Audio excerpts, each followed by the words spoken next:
welcome to AI Weekly Digest. I'm Aiden. And I'm Arya. This is issue number 3, The Industrialization of Intelligence. It has been a week of hard boundaries. We saw the United States draw a literal line in the sand with Pax Silica, and we saw a city in Arizona draw a line against the physical expansion of data centers. Plus, the model wars just went nuclear. OpenAI dropped GPT 5.2, Google rewrote the laws of memory with Titans, and Elon Musk, well, he wants to put the computers in space. Let's get into the infrastructure that makes it all possible. The headline of the week is undoubtedly Pax Silica. On December 13th, the United States, along with Japan, South Korea, and key allies, signed a historic declaration. They're calling it a Silicon Shield. Basically, this is an alliance to lock down the supply chain for AI chips and critical minerals. It's no longer just about trade. They are framing this as a matter of national security to reduce reliance on China. Exactly. It defines the AI bloc for the next decade. But while the West locks down minerals, big tech is pouring concrete in India.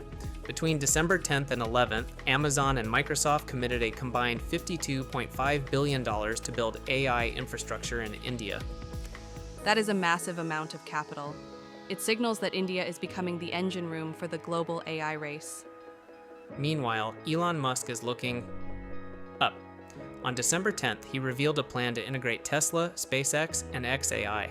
His thesis: Earth doesn't have enough power for AGI. His solution: solar-powered compute clusters deployed in orbit. It sounds sci-fi, but if anyone is going to try it, it's him. Though, I wonder about the latency from orbit for real-time inference. Okay, let's talk models. If you blinked on December 12th, you missed a lot. OpenAI initiated what insiders called a code red response to Google. They launched GPT 5.2. It comes in 3 flavors: Instant, Thinking, and Pro. The benchmark scores are impressive. It's hitting 55% on SWE Bench Pro, which is the gold standard for coding. And it wasn't just a model drop, they brought Disney along for the ride. A $1 billion partnership. This means we might see official Star Wars and Marvel characters generated inside Sora. That is huge for copyright. Google didn't wait. Hours after the GPT announcement, they opened the Gemini Deep Research Agent API. And the pricing is aggressive, $2 per million tokens. Google is clearly trying to commoditize the research layer of AI before OpenAI can monopolize it. Moving to the architecture behind these models, on December 8th, Google published a paper on Titans.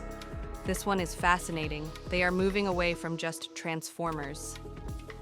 Titans combines neural networks with a long-term memory module that learns in real time.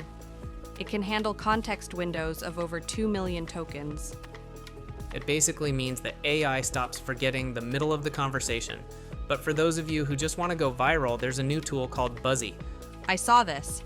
It claims to reverse engineer virality. It analyzes trending data on TikTok and YouTube to rebuild your idea into a proven hook. It's turning creativity into a data science problem. Now, we need to talk about the friction. We've been warning that AI requires massive energy and water. On December 12th, that reality hit home in Chandler, Arizona. The city council voted unanimously to reject a new AI data center. This wasn't just bureaucracy, it was residents showing up to protest water usage and noise. This is a pivotal moment. It's the first high-profile rejection of AI infrastructure by a local community in the US. It signals that the build-at-all-costs era might be meeting resistance. And on the human side, a new report on December 9th showed that 40% of vulnerable teenagers are now turning to AI chatbots instead of therapists. It's accessible and anonymous, but these models have no clinical training. It's a dangerous gap in our mental health infrastructure. Finally, a bit of counterintuitive research.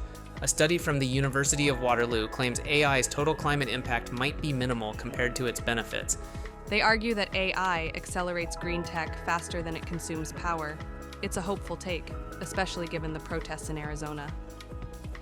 So, the takeaway for this week, the AI industry is hardening. It's building alliances like Pax Silica, it's facing physical rejection in cities like Chandler, and it's moving to space. And with tools like Titans and GPT 5.2, the intelligence is getting deeper and cheaper. The question for 2026 is, will the power grid and the people let it keep growing? Thanks for watching AI Weekly Digest. Don't forget to subscribe. See you next week.